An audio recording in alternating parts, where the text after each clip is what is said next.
Ok, então vamos dar início à nossa última lição, né? Esse livro ali.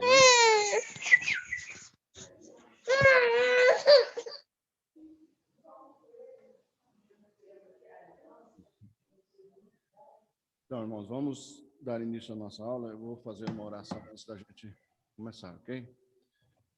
Senhor, nosso Deus e Pai, queremos te agradecer, Pai, pelas tuas maravilhosas palavras que o Senhor tem nos ensinado até hoje. O Senhor tem guiado o seu povo santo, separado para ti. O Senhor tem abençoado a nossa igreja com a tua palavra tremendamente, Senhor. Nesse momento eu te agradeço por tudo e rogo a tua misericórdia sobre a minha vida, Pai. Que eu possa ser instrumento em tuas mãos, que o Senhor possa me conduzir nessa aula para falar tudo aquilo que seja vontade do teu coração, Pai. Que seja a tua vontade para a tua igreja, Pai. Que ela possa ser edificada com a tua bendita palavra. Será em nome de Jesus é que eu oro e te agradeço, Pai. Amém.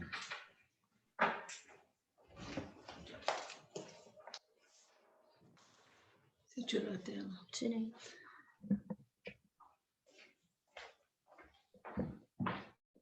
Bom, né? Vocês estão me ouvindo bem, irmãos? Sim. Então, tá bom, vou tentar me manter próximo aqui do microfone. Irmãos, para quem talvez não tenha acompanhado toda a aula, bonita essa apresentação aí no começo, hein? Não acompanharam todas as aulas que nós tivemos até agora, eu vou fazer um breve apanhado, porque a lição vai falar de cada etapa da aliança que Deus fez com o seu povo. Então, a gente lembra da criação, onde Deus criou todas as coisas e criou o homem.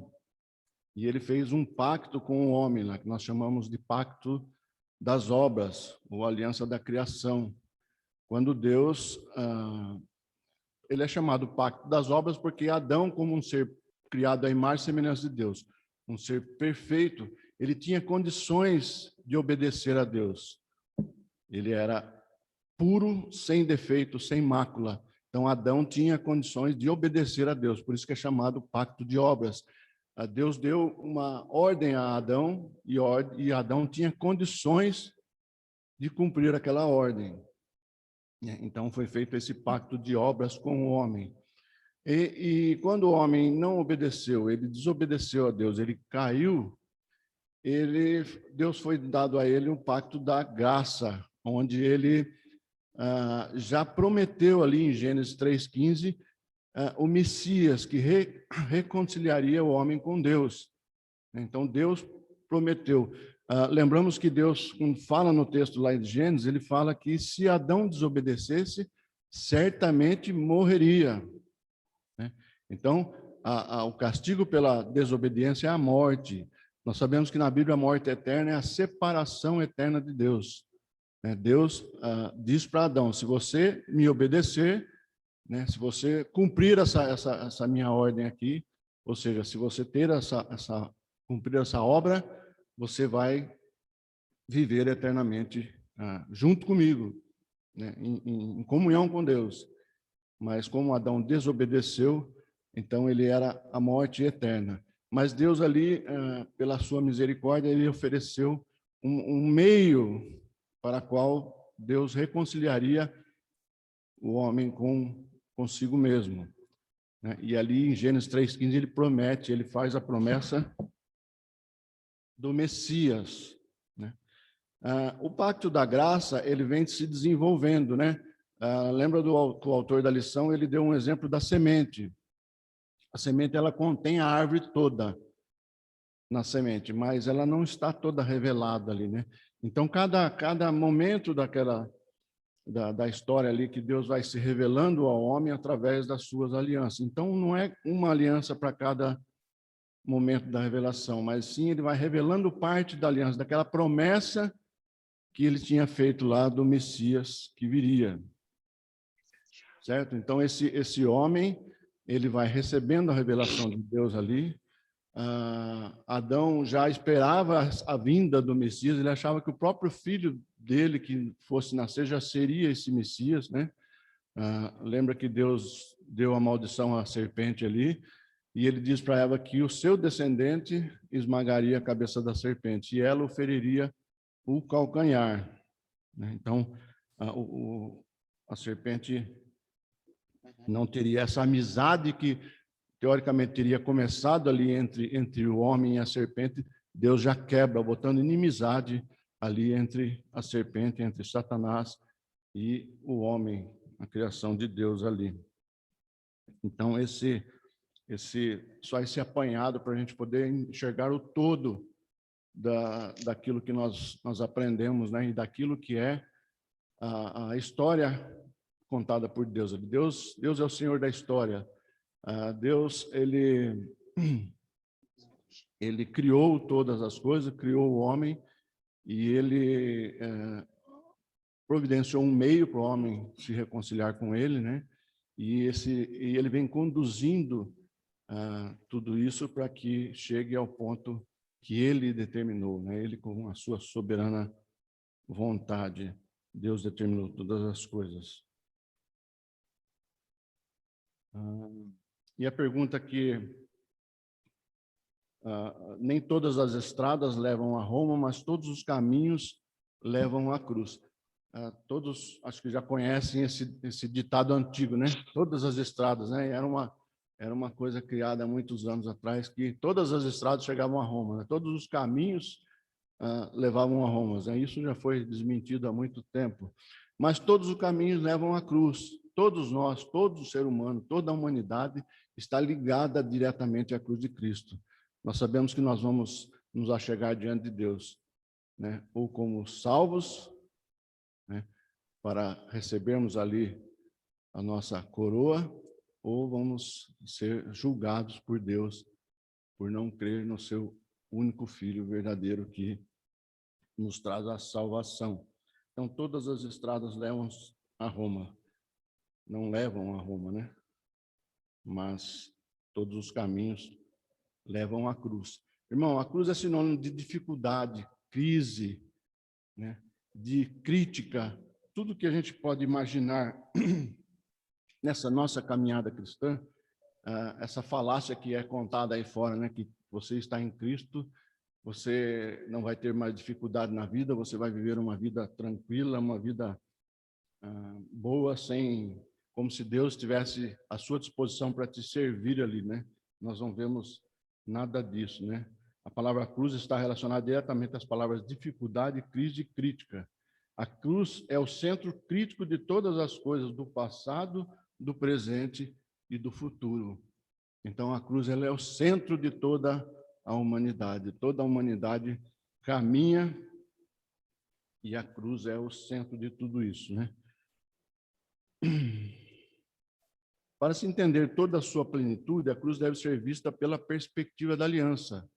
Nós lemos já na introdução do nosso livro, quando o pastor disse que Deus se relaciona com o seu povo através de alianças. Foi o meio que Deus escolheu para se relacionar com o seu povo. Então, a perspectiva da cruz deve ser visto, a cruz deve ser vista através da perspectiva da aliança.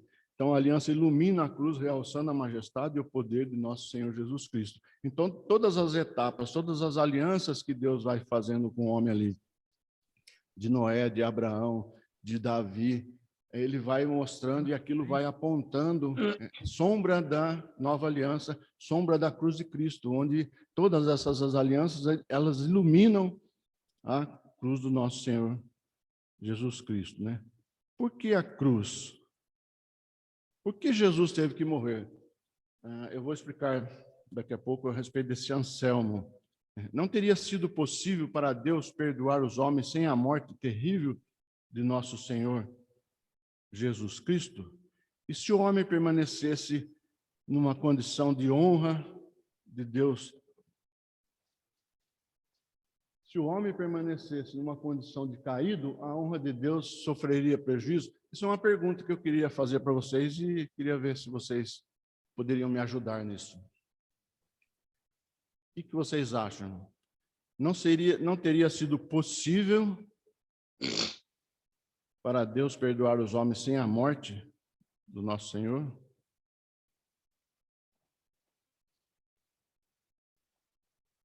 O que vocês acham?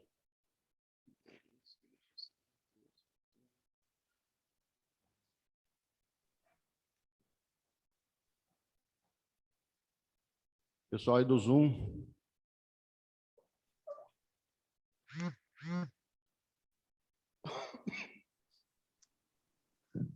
Acho que não, né? Porque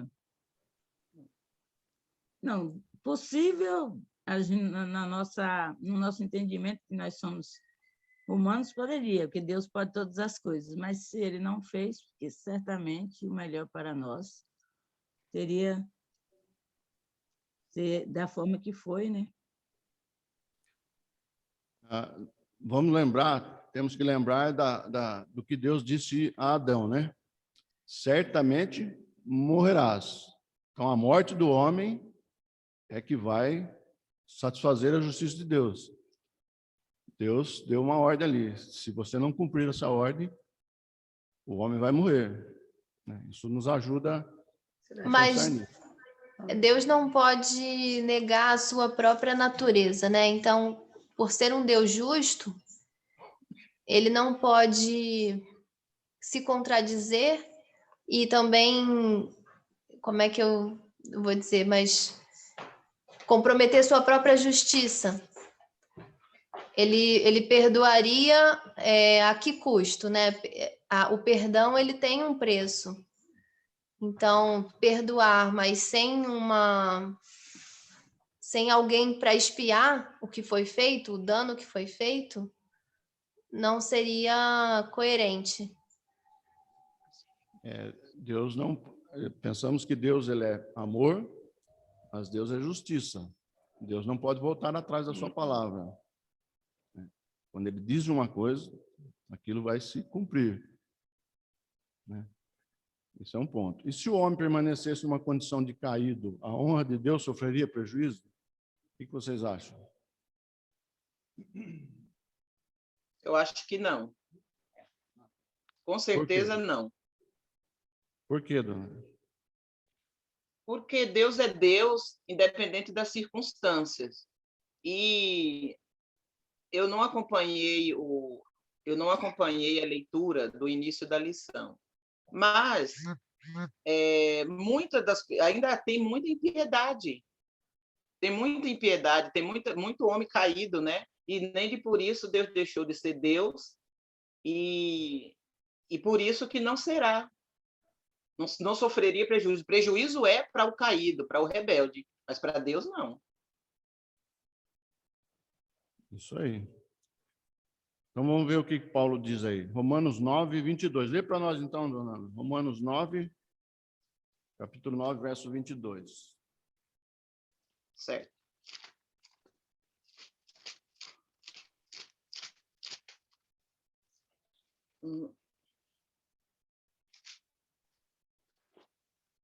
Romanos 9, 22. Que diremos, pois, se Deus, querendo mostrar a sua ira e dar a conhecer o seu poder, suportou com muita longanimidade os vasos de ira, preparados para a perdição. Então nós vemos aqui que Deus é glorificado, né? Quando ele traz um justo julgamento, não é isso? Pois, segundo Paulo, né, Deus é glorificado mesmo quando ele traz justo julgamento sobre o perverso. Então, de maneira nenhuma, a honra e a glória de Deus ficaria prejudicada ali. Explicando um pouquinho desse Anselmo da Cantuária, o Anselmo da Aosta, foi um dos primeiros líderes da igreja, um teólogo muito antigo, e ele trouxe muitas discussões, né, através do seu pensamento e dos seus livros. Um dos livros dele, Por Deus Homem, né, ou Por que Deus se fez homem, ele traz algumas discussões, né? Essas afirmações que Deus seria prejudicado se o homem continuasse caído é de Anselmo. Então, a maioria dos teólogos discordam de Anselmo, Mas uma coisa interessante que Anselmo traz, e que todos, que a maioria concorda, é a questão que havia, segundo Anselmo, havia um antecedente da necessidade absoluta da expiação. Deus precisou fazer a expiação porque existia algo antes, algo que veio antes disso, que fez Deus fazer a expiação. Então, qual era esse antecedente? Alguém pode me ajudar aí? Qual era esse antecedente? Uma coisa que vinha antes dessa necessidade absoluta. Necessidade absoluta é uma necessidade que tem que acontecer, uma coisa que precisa acontecer. Então, por que precisa acontecer? Porque Deus ficava prejudicado, a sua glória não. Era uma outra coisa. Qual era esse antecedente? Risca aí, Paulo.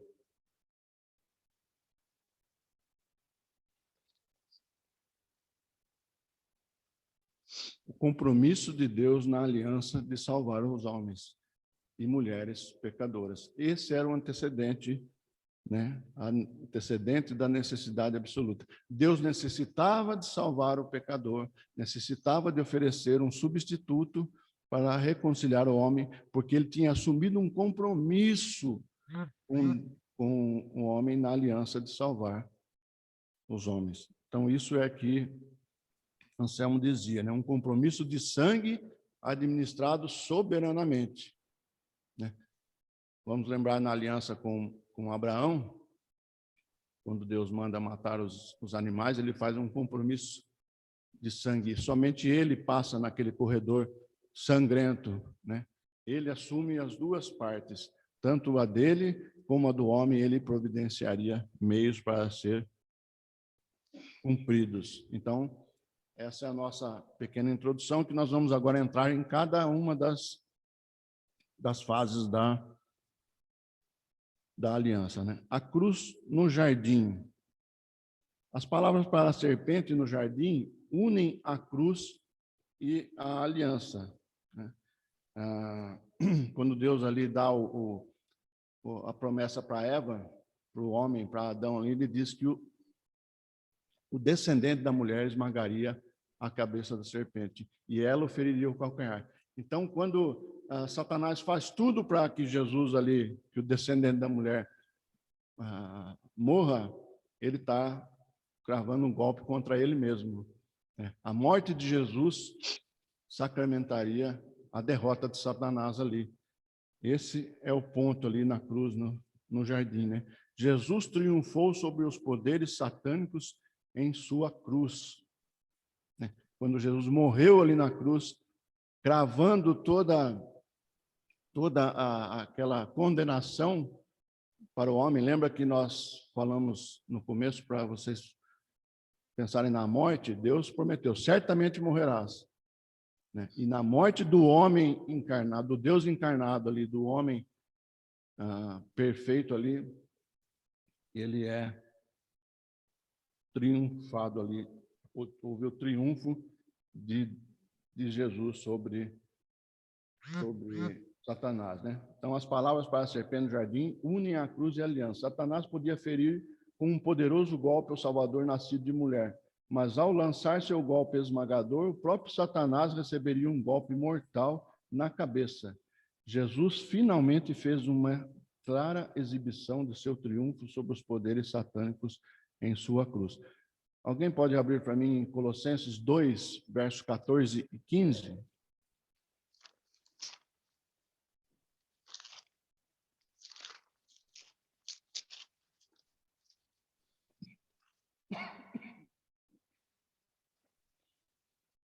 Tendo cancelado o escrito de dívida que era contra nós e que estava de ordenança, o qual nos era prejudicial, removeu-o inteiramente, encravando-o na cruz, e despojando os principados e a potestade publicamente, o expôs ao desprezo, triunfando deles na cruz.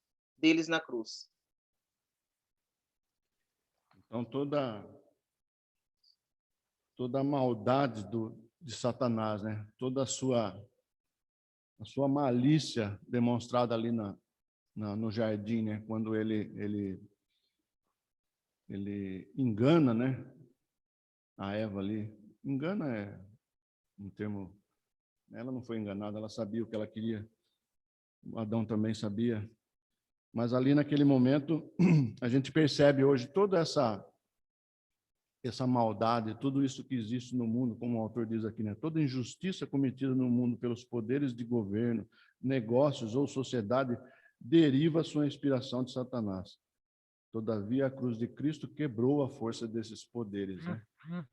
Já está sacramentado, né? Deus cumpriu a sua promessa, oferecendo o seu único filho ali na cruz do Calvário. Então, Jesus triunfou sobre os poderes do inferno ali na sua morte. Agora, a cruz no dilúvio. O dilúvio antecipou o julgamento que Deus, enfim, teria sobre o seu próprio Filho, o Senhor Jesus Cristo. Deus meu, por que me desamparastes? Lembra lá do dilúvio, quando veio toda aquela chuva e todos aqueles homens e mulheres, eles morreram ali, né? E com certeza clamando a injustiça de Deus por deixarem eles ali padecer, né? E o autor da lição, ele diz que as palavras de Jesus na cruz ecoam as palavras dos homens lá, quando clamam por Deus, achando que Deus, né, e falando que Deus tinha desamparado aqueles homens, né? Deus deu muitas oportunidades a todos eles, né? Então, a aliança que Deus fez com Noé, né? Então, a sofrer a morte, Cristo cumpriu os compromissos feitos por Deus na aliança com Noé. Deus, o justo juiz, somente podia preservar a terra cheia de perversidade mediante a provisão de um substituto do pecador. Foi em antecipação da recepção do Senhor Jesus Cristo no julgamento devido aos pecadores que a salvação foi providenciada para Noé e sua família. Então, Deus tinha feito, lembra que a aliança com Noé foi a aliança da promessa, né? A aliança da preservação. E o sinal era o arco-íris, né?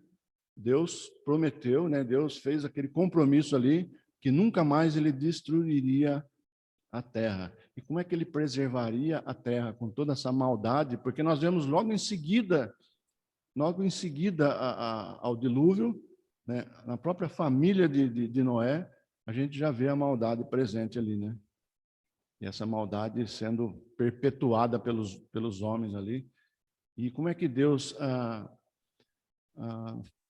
daria cabo de tudo isso sem destruir toda a humanidade novamente? Ele tinha feito um compromisso, assumido um compromisso com o homem ali. Somente foi possível porque ele ofereceu um substituto. Ele somente pôde cumprir esse compromisso que ele fez, porque ele já tinha oferecido um substituto para que todo o pecado da humanidade fosse julgado e a justiça fosse estabelecida. A cruz da montanha é mais longa e tem alguns pontos interessantes, né? Novamente, a cruz de Cristo é central. Pense no problema da perspectiva de Abraão. O Paulo, lê para nós Gênesis 22, você lê o verso 2 e depois o verso 5.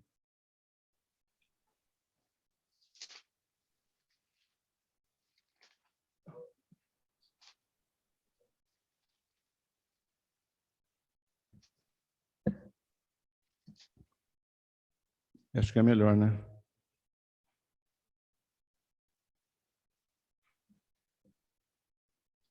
22, 2 e 5.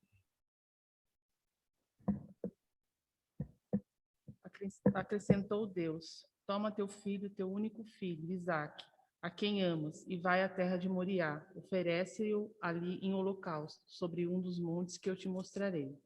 Verso 5.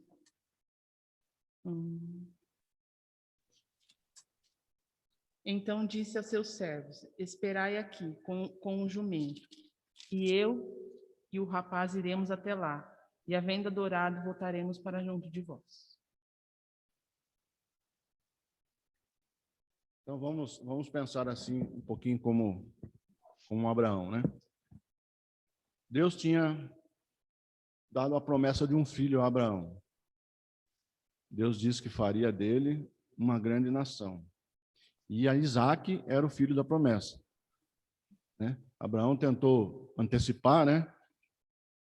Acho que foi o pastor que explicou, o Túlio, não sei, a questão dos 10 anos, espera os 10 anos, não vem a promessa, e o filho não nasce, vamos dar um jeito aqui, porque Deus acho que não vai.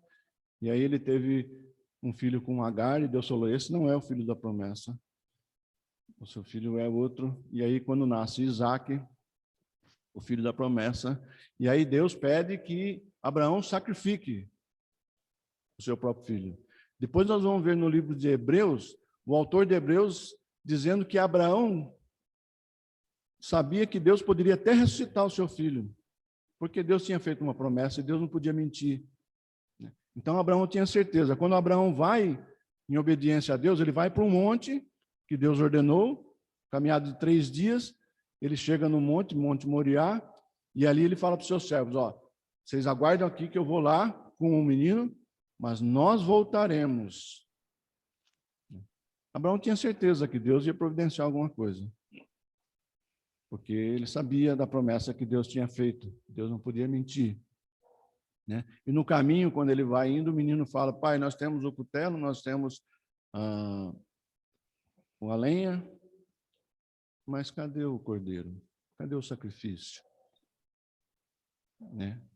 E aí a palavra de Abraão para Isaac é, Deus providenciará.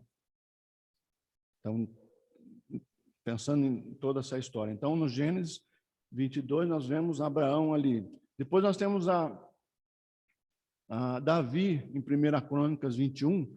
Essa passagem é quando Davi pede para Joabe, é isso, pastor? Joabe, né? Pede para Joabe fazer o censo, contar o povo. E ali a gente percebe no texto que Deus não estava contente com aquilo, não era aquilo que Deus queria.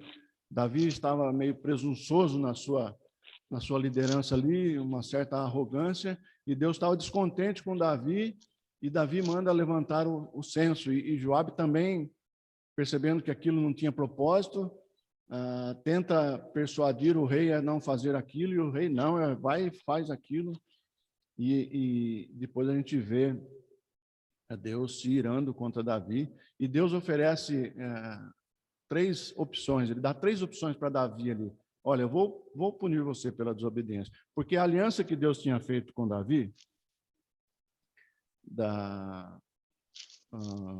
com Davi no seu reinado ali, se Davi e seus filhos obedecessem, eles seriam abençoados por Deus. Se eles desobedecessem, eles sofriam as consequências, seriam punidos pela sua desobediência, né? E Deus oferece para Davi ali, manda lá uma pessoa falar para Davi que ele tem 3 opções. Uma era cair na mão dos seus inimigos, a outra não me lembro, e a outra era cair na mão do próprio Deus. E aí Davi fala, olha, prefiro cair na mão do Senhor, porque eu conheço as suas misericórdias, e sei o quanto ele é misericordioso. E ali diz no monte que Davi vê o anjo do Senhor, né? Vê o próprio Jesus ali, né? O anjo do Senhor em letras maiúsculas. Ele vê o próprio Jesus com a espada desembainhada contra Jerusalém, contra o povo de Israel.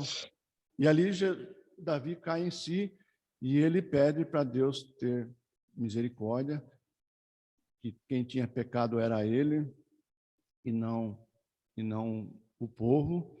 E ali ele oferece, diz que vai comprar aquele local, aquela terra, vai sacrificar ali para Deus, oferecer um sacrifício a Deus em favor do perdão de Deus, né? E ela é o Monte Moriá, é um Araúna, um jebuseu que morava naquele local, e Araúna oferece ele mesmo a doar aquela terra e o animal para o sacrifício. Ele promete doar tudo, e Davi fala, não quero nada, não quero oferecer a Deus algo que não me custe nada, e eu quero pagar por tudo isso. E Davi vai, paga, e ali ele oferece sacrifício a Deus, e Deus perdoa ali Davi, né? Depois a gente vê Salomão, o local onde Salomão constrói o templo. É esse mesmo local, né, onde Salomão constrói o templo do Senhor. E por mais de 1000 anos foram feitos sacrifícios ali naquele local. Foram oferecidos a Deus sacrifícios naquele local. Então, o autor da lição pergunta, né, qual a importância dessa congruência de lugar? Né? Esse lugar é santo? Hoje nós sabemos que existe uma mesquita islâmica construída nesse lugar lá. E os judeus estão doidos para que aquela mesquita seja derrubada para eles voltarem a construir o templo lá. Esse lugar é santo? Né? Todos esses episódios ali acontecendo, né? Deus pedindo para Abraão oferecer seu filho em sacrifício nesse lugar, né? Davi vendo o anjo do Senhor ali com a espada na mão para ferir o povo de Israel, para ferir Jerusalém. Abraão, depois tendo construído, né? Davi sacrificou ali naquele monte, ofereceu sacrifícios a Deus. Salomão construindo o seu templo ali, né? Esse lugar é santo, não o lugar, irmão, mas a pessoa é santa.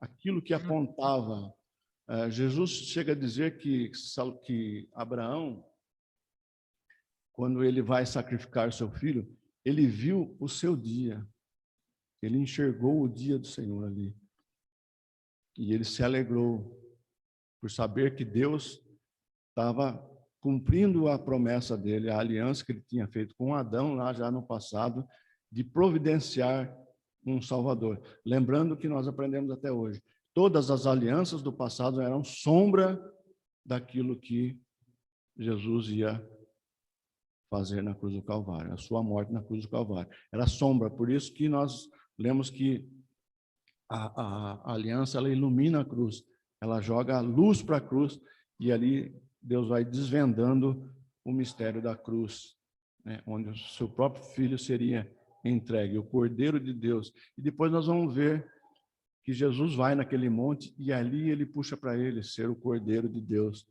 que tira o pecado do mundo. Então, naquele monte. Então, o monte não é santo, o lugar não é santo, mas aquele santo de Deus que vai morrer em favor do seu povo. É isso que todos esses episódios, todas essas passagens ali, ela aponta, né, para a pessoa de Jesus Cristo. Então, a maravilha não está na boa vontade do povo de Deus de sacrificar ao Senhor, mas no compromisso do Senhor em sacrificar-se por seu povo, né? Então, Deus sacrificou-se pelo seu povo. Ele entregou o seu único filho em favor dos pecadores. Então, a morte exigida de Adão lá, quem morreu no seu lugar e no nosso lugar foi Jesus Cristo. A cruz no deserto, nós vamos entender um pouquinho melhor a questão da morte na cruz, né? Moisés levantou uma serpente no deserto como um sinal de que a serpente fora amaldiçoada. Vou pedir para alguém do Zoom ler para nós aí. Cláudio, pode ler, Cláudio. Deuteronômio 21, verso 23, depois Gálatas 3, 13. Para mim é ruim aqui, Paulo. Eu não tenho como. Ah, tá bom. Não tem problema não. Pedir para a Dalila, então, ler para nós.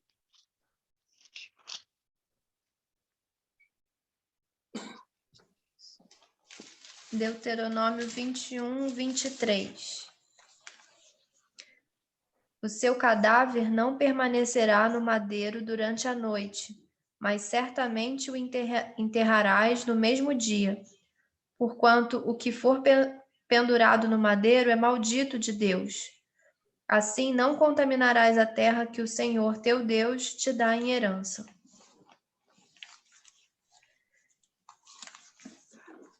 Gálatas 3:13. Cristo nos resgatou da maldição da lei, fazendo-se ele próprio maldição em nosso lugar, porque está escrito: maldito todo aquele que for pendurado em madeiro. Então, a serpente no deserto, pendurada no madeiro, né? Então, quando Moisés dá aquela ordem, né, que ele pendura, Deus dá a ordem para Moisés, e Moisés pendura a serpente no madeiro, e todo aquele que olhava para aquela serpente, olhava para aquele maldito ali, ele receberia o perdão dos seus pecados, né? Então, Deus, o Pai, olhando para o seu filho na cruz, vê uma imagem amaldiçoada, comparável à serpente no madeiro, pois aquele que não conheceu o pecado, ele o fez pecado por nós, para que nele fôssemos feitos justiça de Deus. Então, mais uma vez ali, Deus desvendando a aliança, jogando luz para a cruz de Cristo. Da mesma forma que aquela serpente pendurada no madeiro, ela era maldita, né? Uma árvore criada para abençoar o homem, para dar frutos, para trazer sombra para o homem. Uma árvore que é invertida essa função dela, e ela serve para pendurar um homem ali, para matar uma pessoa. Então, esse ser é maldito, né? E Jesus ali se fez maldição, né? Jesus se fez pecador ali na cruz do Calvário e recebeu tudo nas costas dele. Toda a injustiça dos eleitos de Deus foram jogados. Toda a nossa culpa foi imputada na conta dele. Ele recebeu todo aquele escrito de dívida que estava contra nós, foi depositado na conta dele ali na cruz do Calvário. E a sua justiça foi creditada a nós. Então, quando Deus olha para o seu filho na cruz, vê uma imagem amaldiçoada, né? E ali Jesus exclama, né? Pai, meu Deus, por que me desamparaste? Então, Jesus ali na cruz do Calvário, irmãos, ele experimentou uma coisa que ele nunca tinha experimentado na sua eternidade, que era a separação de Deus ali. Deus virou as costas para Jesus ali, por amor a nós. Então, a cruz no deserto. A cruz e o rei. Irmãos, até aqui, tudo bem? Alguém queria fazer alguma pergunta? Tem alguma dúvida? Alguma colocação?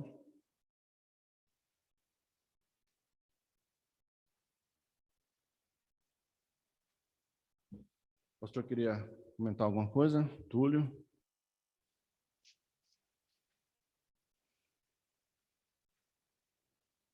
Vamos, então, seguir com a nossa lição. Deus entra em aliança com Davi, 2 Samuel 7:14. Alguém pode ler o texto para mim? Eu leio aqui. Eu lhe serei por pai, e ele me será por filho. Se vier a transgredir, castigá-lo-ei com varas de homens, e com açoites de filhos de homens. Então, isso que eu já tinha dito anteriormente, né? Deus tinha assumido um compromisso com Davi ali, e ele abençoaria ou castigaria, né? Então, o Davi, o homem segundo o coração de Deus, cai num terrível pecado. Irmãos, esse é um texto bem conhecido, né?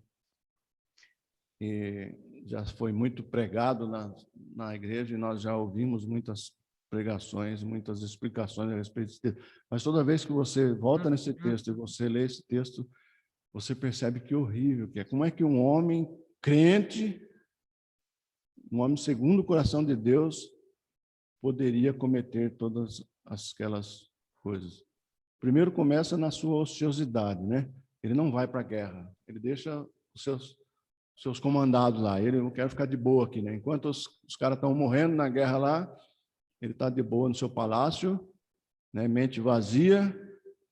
E ali ele começa a enxergar uma mulher que está lá tomando um banho de sol no pátio da casa dela lá. E ali ele se interessa por aquela mulher. E as tramas, né, as coisas perversas que Davi faz ali.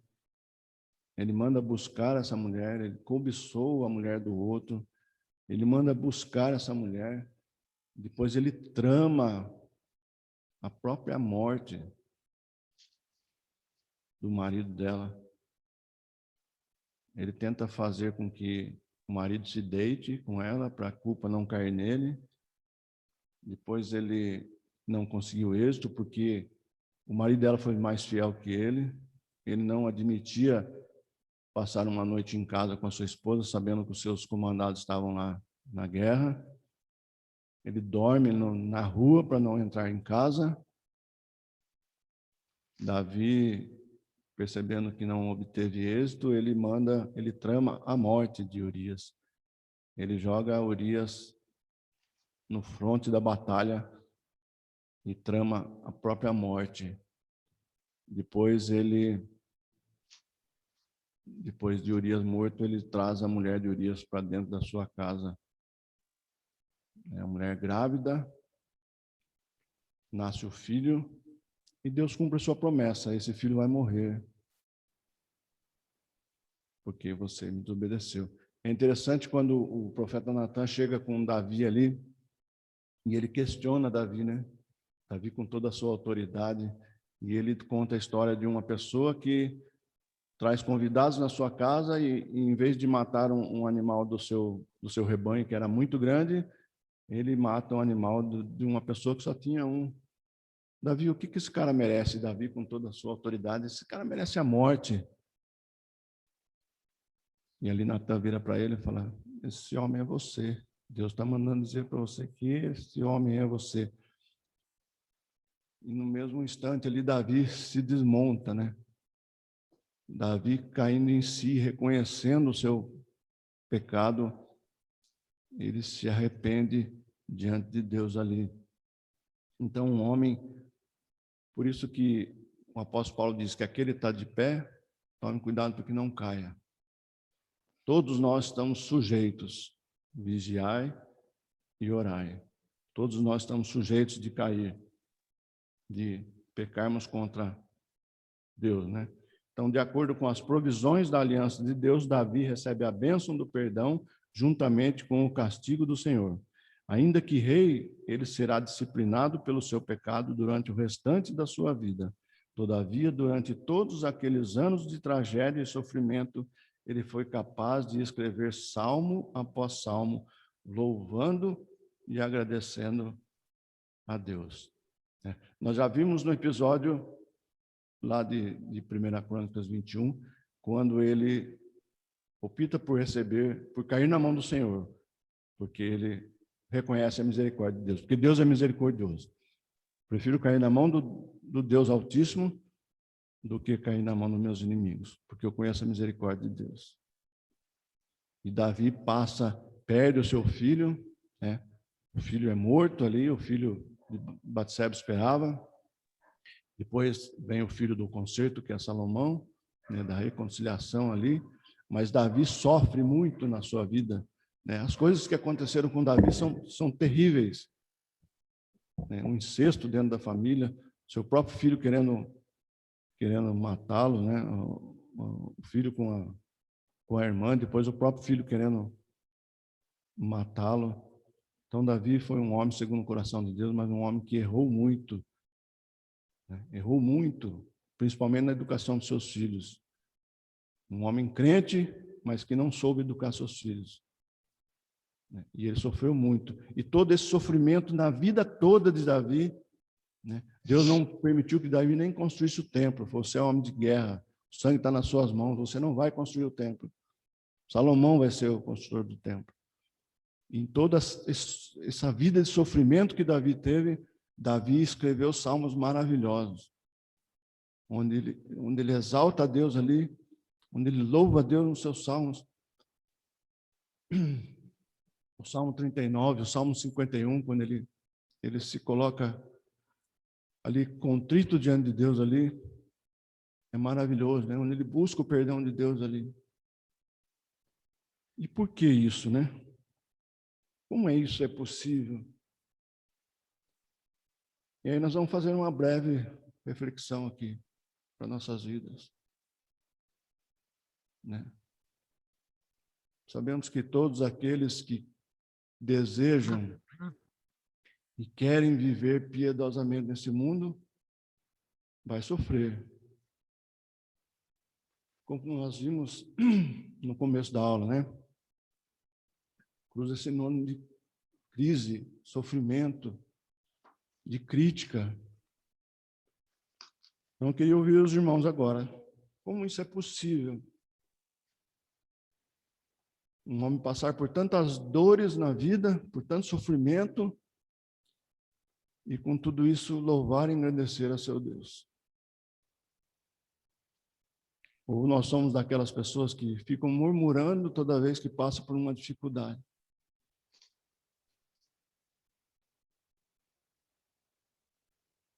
Alguém se habilita?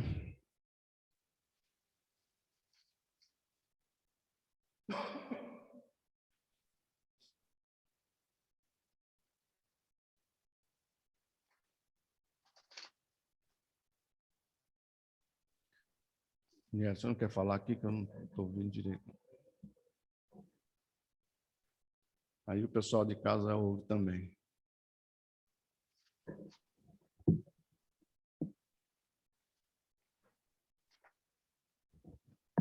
Eu acho que é gratidão a Deus por ter nos salvado, que faz a gente continuar louvando Ele mesmo passando por tanto sofrimento.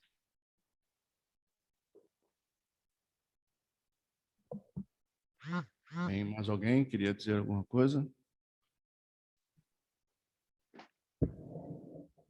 Como é possível passar por tanto sofrimento e mesmo assim louvar e engrandecer a Deus? Pela graça dele mesmo, de Deus. Pela graça De Deus concedendo a ele no coração dele para que ele pudesse estar agradecendo a Deus.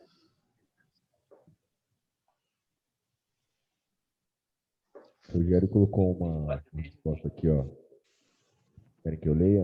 Ó, colocou aqui.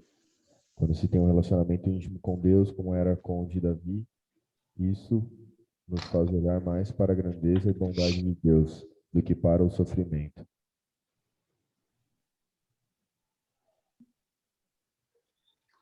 Isso aí, gente. Mais alguém?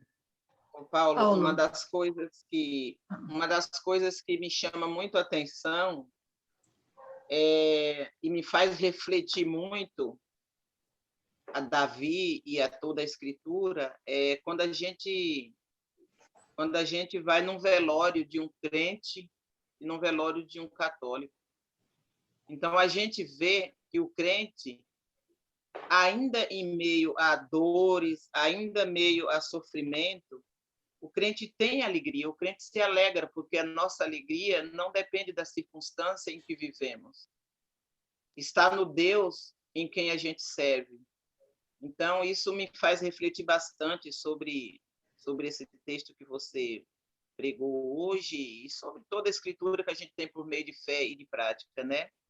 O povo de Deus, eles não têm alegria, né? Assim, não vive momentos de alegria. Eles são um povo alegre. A gente chora, a gente sente dores, sim. Mas, independente da circunstância, nós temos alegria em Deus, em Cristo. Olha que o autor da lição coloca aqui, né? Como isso foi possível? Né? É porque Davi sabia que o seu castigo era um sinal da fidelidade pactual de Deus para com ele. Até mesmo esses tempos muito difíceis serviram para abençoar o homem segundo o coração de Deus. Davi conhecia as promessas de Deus. Ele sabia da aliança que Deus tinha com o homem e com ele próprio. Né? Por isso, Davi sabia que tudo era feito para o seu bem. Porque a aliança e a cruz estão ligadas, você pode viver cada dia com absoluta confiança de que tudo que vem à sua vida origina-se da mão amorosa do seu Pai. Ele tem se comprometido em amar mediante um compromisso de aliança na cruz de nosso Senhor Jesus Cristo. É um compromisso de Deus, né? Esse sinal desse compromisso foi a cruz de Cristo. Né? A maior prova de amor que Deus poderia ter nos dado. Então, você não tem o direito de duvidar do amor de Deus. E sim fazer como Davi, e reconhecer que tudo que estava acontecendo e tudo que aconteceu na vida dele era obra do amor de Deus sobre ele. Porque aquele que ama corrige. Então, tudo que Deus faz, né?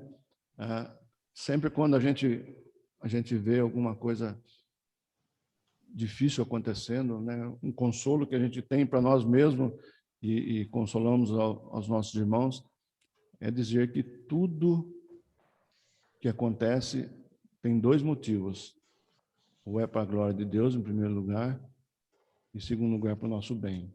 Tudo que acontece nesse mundo é para a glória de Deus e para o nosso bem.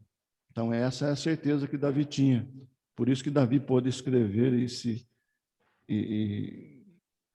salmos maravilhosos ali, onde ele exalta a glória de Deus e a sua misericórdia.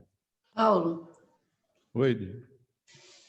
essa pergunta eu vejo que só é possível quando a pessoa tem consciência da obra redentora e conhece, por exemplo, e reflete sobre essas alianças, para reconhecer que o que Deus fez é alguma coisa que nós nunca poderíamos fazer. Então, existem várias coisas que nós podemos fazer, que estão dentro das nossas capacidades, mas a salvação não está. Então, quando a pessoa tem conhecimento disso, reflete, tem consciência de que Deus providenciou desde o início e só Ele poderia fazer, nós nunca poderíamos.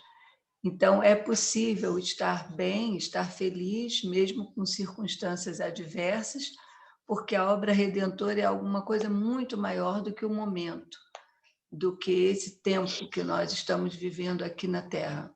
Vai muito além. Então, tendo consciência da dimensão desse amor e dessa providência, a pessoa consegue ficar bem. Se viver só dentro da sua realidade, não tem como. Precisa ter consciência dessa providência que foi feita por Deus desde o início. Agora também no encerramento da nossa lição, que nós estamos envolvidos nessas promessas de Deus, né? Nós fazemos parte dessa promessa. Deus, essas alianças que Ele fez com o homem, inclui nós também. Então, graças a Deus pelas suas misericórdias. E agora nós vamos entrar nas perfeições da cruz, né? Todas as sombras da antiga aliança chegam à realização final na cruz da nova aliança.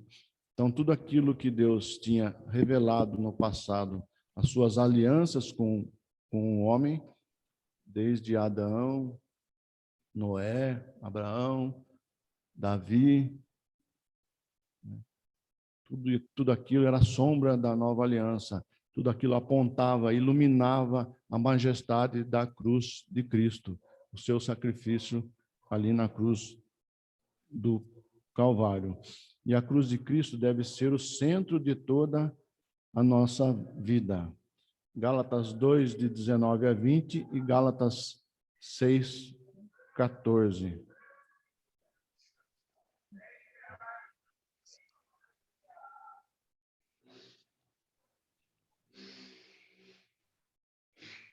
Alguém pode ler para mim, por favor?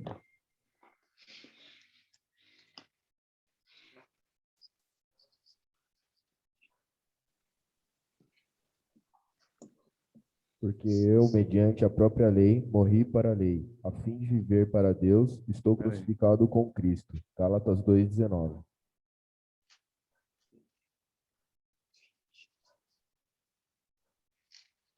Deixa eu só voltar a minha tela aqui, que eu tirei, consegui sair dela aqui.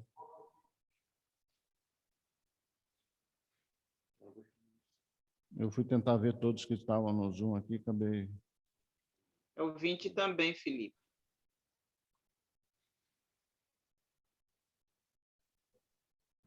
Logo, já não sou eu quem vive, mas Cristo vive em mim.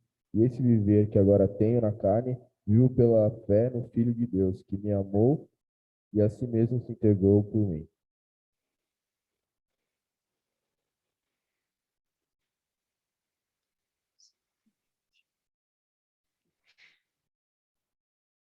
Mas não voltou para mim aqui, Felipe. Peraí que agora eu consegui, acho.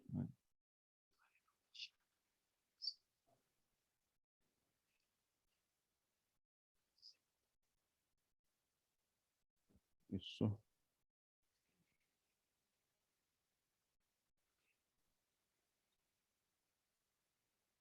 momentinho só, tá, irmãos? Houve uma falha técnica. Não no computador, mas naquele que o opera. Estou tentando mudar a minha tela. Estou tentando voltar para o meu slide aqui. Né?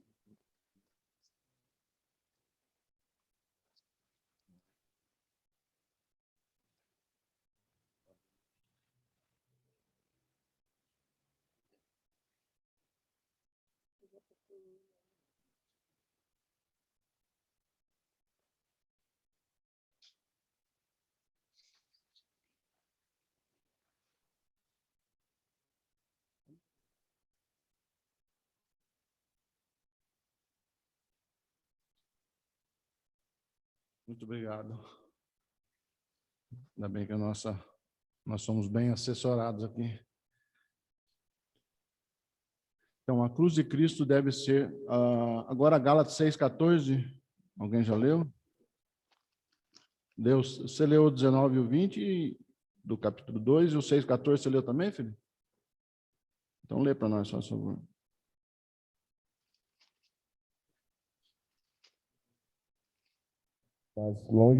Mas longe esteja de mim gloriar-me, senão na cruz de nosso Senhor Jesus Cristo, nosso Senhor Jesus Cristo, pela qual o mundo está crucificado para mim, e eu para o mundo.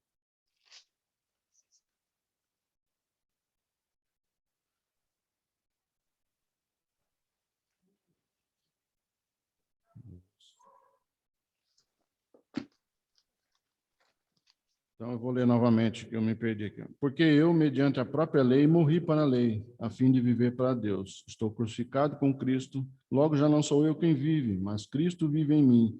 E esse viver que agora tenho na carne, vive pela fé no Filho de Deus, que me amou e a si mesmo se entregou por mim. Então, esse viver que nós temos hoje, né, como Paulo declara aqui, é em Cristo Jesus, né? Então, todas as sombras da aliança, da antiga aliança, chegam à realização final na cruz da nova aliança. As perfeições da cruz de nosso Senhor Jesus Cristo conduzem a longa história da administração pactual ao seu cumprimento final. Por essa razão, a cruz de Cristo deve ser o centro de toda a sua vida. Então, Paulo diz, né? Estou crucificado com Cristo, logo já não sou eu quem vive, mas Cristo vive em mim, né? Visto que a cruz funciona como o centro da história, não pode haver outro foco para a sua vida. Você, por sua vez, deve tomar sobre si a sua cruz. Você deve morrer para você mesmo. A única razão para a sua vida deve ser encontrada na união com Cristo em sua cruz. Quando você, pela fé, olhar fixamente para Ele, todas as promessas das alianças de Deus se tornarão suas. Você pode viver na maravilha do fato de que você está comprometido em relação de aliança com Deus, tão firmemente como Adão, Noé, Abraão, Moisés e Davi. Mediante o amor de Cristo pelos pecadores, como visto na cruz, pela fé você é dele e ele é seu. Mas longe esteja de mim gloriar-me, senão na cruz de nosso Senhor Jesus Cristo, pela qual o mundo está crucificado para mim e eu para o mundo. Negue-se a si mesmo, tome a sua cruz e me siga. É isso que Jesus disse. E é bem diferente do que nós vemos e ouvimos, do que é pregado hoje. Então, negue-se a si mesmo, pegue a sua cruz.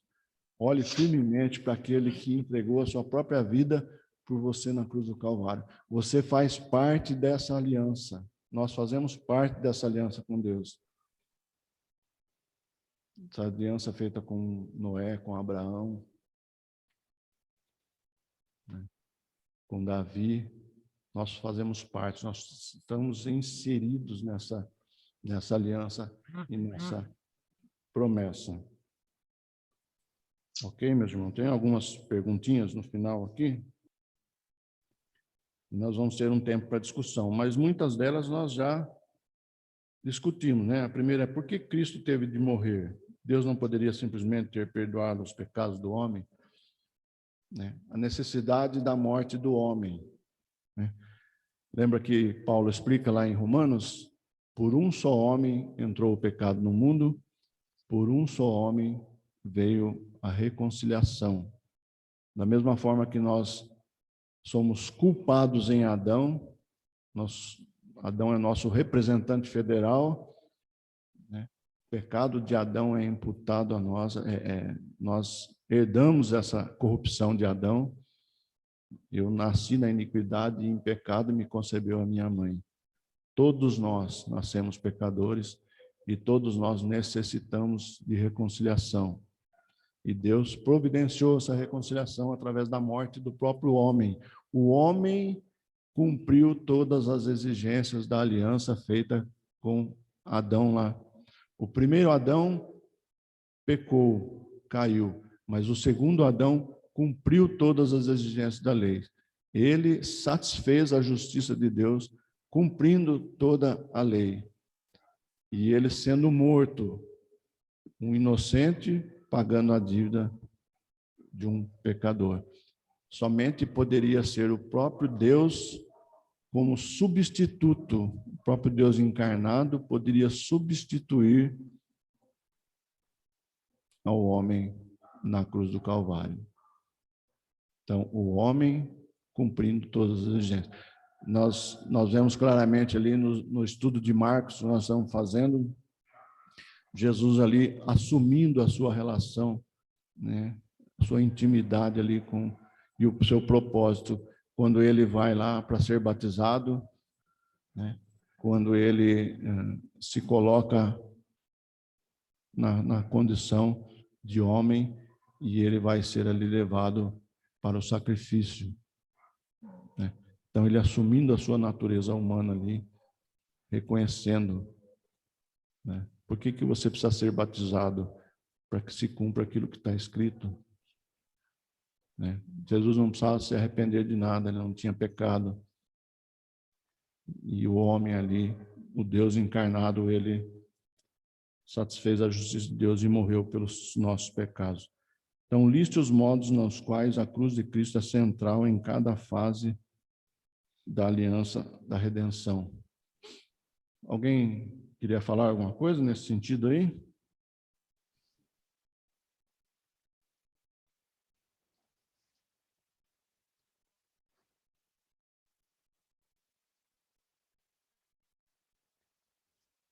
Não estou ouvindo ninguém.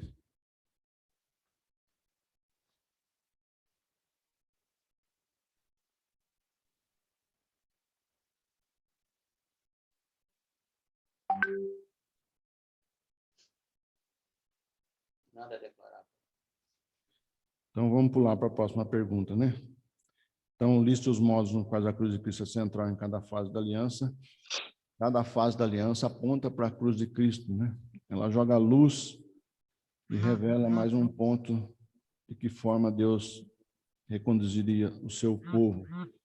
E a pergunta número 3 diz: escreva sobre 3 meios pelos quais a sua prática no seu casamento e no seu trabalho desafia você a ser melhor, como resultado do estudo das alianças de Deus.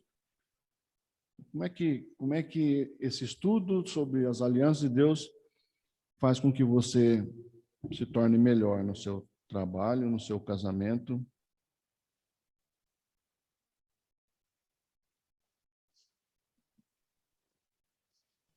Alguém? Posso responder? Faz favor. A única coisa que Deus requer de nós é a obediência à sua palavra. Então, o que nós devemos fazer é aprender o que Ele quer e obedecer. Dessa forma, a gente está fazendo a nossa parte.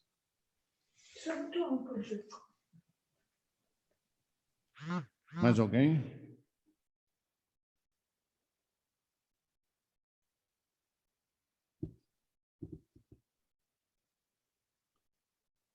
Nós aprendemos ontem, né? Nós tivemos a nossa aula com o reverendo do livro Homens de Verdade. E o assunto de ontem foi a respeito da liderança. Então, a liderança do homem na sua vida, na sua casa, em tudo que ele faz, né? O pastor nos explicou bem a respeito do livro, que Deus é Senhor, mas nós também somos senhores, né? Em minúsculo, mas somos senhores. Quando Deus, ele cria todas as coisas, ele dá um senhorio para o homem ali, né? Ser o governante de tudo aquilo que ele tinha criado. E quando nós abrimos mão dessa nossa liderança, quando nós abrimos mão de obedecer a Deus, nós estamos pecando. Então, na aliança, Deus cumpriu a parte dele. Nós vimos claramente, né, todas as fases sendo reveladas ali e se cumprindo em Jesus Cristo. O seu Filho se encarnou, morreu na cruz do Calvário, não tem mais volta. O diabo foi derrotado ali e está sacramentado.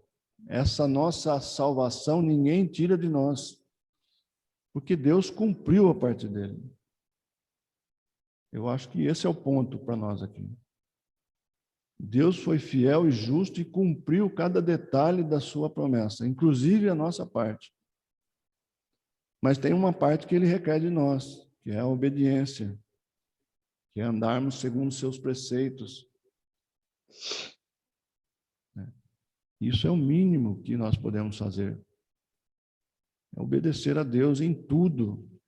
E essa obediência, irmãos, começa com o conhecimento. Eu preciso conhecer a Deus para poder agradar a Deus. É um exemplo que eu sempre dou, né? De repente o Túlio faz aniversário, e aí eu, sem saber que o Túlio detesta o verde, por exemplo, eu vou e compro uma camisa verde e dou de presente para o Túlio. Eu acho que eu agradei o Túlio, no fim eu não agradei nada. Porque ele detesta o verde, ele não usa nenhuma roupa verde. E com Deus é a mesma coisa, eu preciso conhecer a Deus, irmão, para poder agradar a Deus. Então a nossa obediência começa com o conhecimento.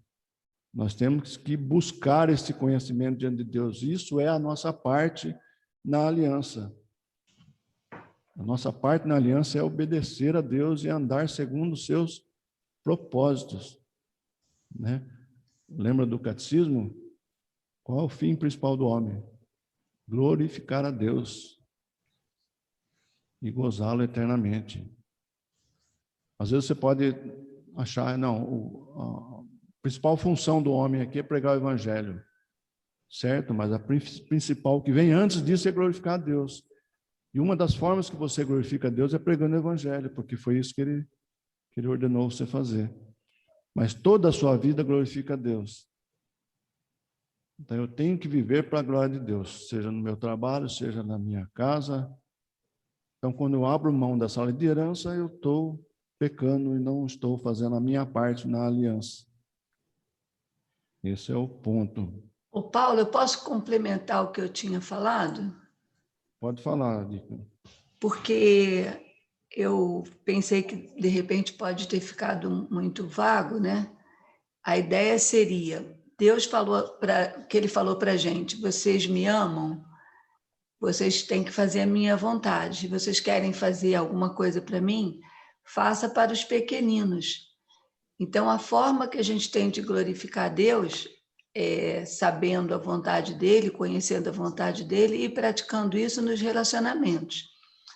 Então, fazendo o bem, por exemplo, pregar, como você está dizendo, o evangelho para quem não conhece, viver a vida para ser um bom testemunho desse evangelho e fazer o bem para as pessoas, né? Não adianta, por exemplo, uma pessoa ser um excelente profissional, mas não viver para servir as pessoas. Então, não está glorificando a Deus. Não adianta a pessoa querer ser muito boa em alguma coisa, mas não fazer isso para a glória de Deus, né? É isso aí, com certeza. Eu pensei também, não é uma resposta para a sua pergunta, mas a importância, né, desse estudo sobre as alianças, de como todas elas, e agora a consumação, né, que a gente viu na aliança, na nova aliança, como elas trazem uma perspectiva da eternidade para a gente. Da gente saber que começou muito antes do que a gente imaginava e de que não tem fim, né? Elas todas permanecem.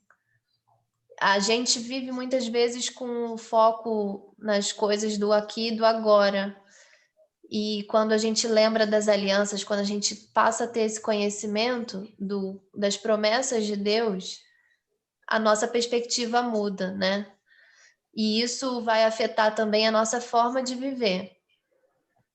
Se a gente está com as prioridades no que é imediato, a gente mete os pés pelas mãos, a gente cede à tentação, a gente valoriza as coisas terrenas em detrimento das espirituais, né, das coisas celestiais. Mas se a gente tem a perspectiva correta, uma consequência é a gente conseguir obedecer mais a Deus, né?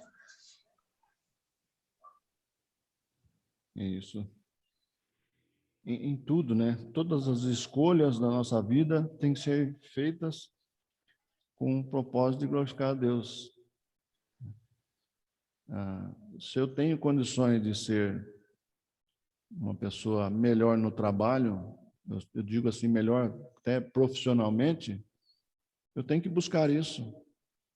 Se eu tenho meios para me qualificar melhor e com isso glorificar a Deus, eu tenho que, se eu abrir mão disso, eu não estou glorificando a Deus. A gente percebe que tudo na nossa vida, né, porque tudo pertence a Deus, como dizia o Abraham Kuyper, né? Não há nada, não há um centímetro, não há um milímetro cúbico nessa realidade nossa que Deus não fala, é meu, me pertence. Jesus puxa para ele tudo isso. Tudo aqui pertence a Deus, a cultura, a ciência, o trabalho, tudo. E eu posso glorificar a Deus em cada esfera da minha vida. Seja nas artes, na cultura, na ciência, na profissão, ou num simples ato de cuidar da sua casa, você glorifica a Deus. Então, acho que é isso, irmão. Nós fechamos o nosso... E uma última perguntinha para discussão, isso aqui é interessante também, ó. Como as injustiças cometidas pelos governos no mundo atual refletem o padrão de Satanás no jardim? Ou seja, mentira, negação dos mandamentos de Deus, os exageros, né? Tudo isso que a serpente fez ali no jardim, né? Ela desvirtuou a palavra de Deus, ela diz coisa que Deus não diz, ela acrescentou, ela distorceu, ela mentiu, ela tentou persuadir o homem com mentiras. E isso nós vemos claramente no mundo de hoje. Então, tudo que você vê nesse mundo aí fora, existe uma pessoa por trás de tudo isso, seja como um exemplo, ou seja como uma ação direta. E essa pessoa é o nosso inimigo, Satanás. Tudo nesse mundo, irmãos, tudo que está aí fora tem influência direta. O mundo jaz no maligno. Ok? Podemos encerrar nossa aula. Eu passo a palavra para a Dalila. Deus abençoe.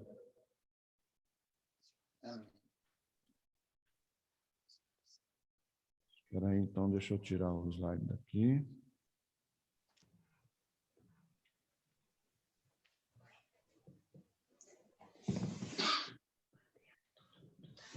Todo mundo